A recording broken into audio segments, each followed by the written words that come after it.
चुनाव कार्य में मतदान दलों का विभिन्न कार्य एवं दायित्व होता है। तो हमारे प्रशिक्षकों द्वारा अलग अलग मतदान कर्मियों का क्या कार्य एवं दायित्व है, यह विस्तार पूर्वक चर्चा करेंगे। उनके बातों को आप ध्यानपूर्वक सुनेंगे, जिससे आपको चुनाव कार्य संपन्न कराने में काफ़ी मदद मिलेगा। आज हम P3 यानी कि तृतीय मतदान अधिकारी के कार्यों के बारे में चर्चा करेंगे। उनका पहला कार्य यह है कि वह ईवीएम के नियंत्रण यूनिट यानी कि कंट्रोल यूनिट के कार्यकारी प्रभारी होते हैं। P3 का दूसरा कार्य यह है कि वह P2 द्वारा जारी किए गए मतदान पर्ची के भी प्रभारी होते हैं, इसलिए वह मतदान पर्ची को 50-50 का बंडल बनाकर क्रमबद्ध तरीके से रखते हैं। P3 यह भी सुनिश्चित कर लेंगे कि मतदाता के बाएं हाथ की तर्जनी उंगली पर अमिट स्याही सही से लगी है अथवा नहीं।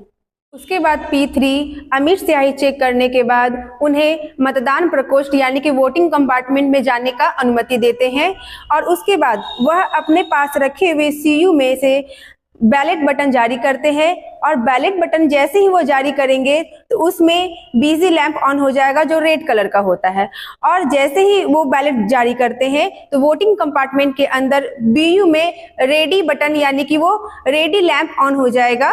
और रेडी लैंप ऑन होने का मतलब यह है कि वह बैलेट यूनिट वोट कास्ट करने के लिए रेडी हो गया। जैसे ही वोटर अपना वोट कास्ट करते हैं तो उसके बाद P3 का महत्वपूर्ण कार्य यह है कि वह यह सुनिश्चित करे कि वह अपना वोट कास्ट किए हैं अथवा नहीं। उसके लिए वह ये देखते हैं CU में कि एक बीप का साउंड सुनते हैं, उसके बाद रेड लैंप ऑफ होता है तो उनको यह समझ आता है कि वोटर ने अपना वोट कास्ट कर दिया है।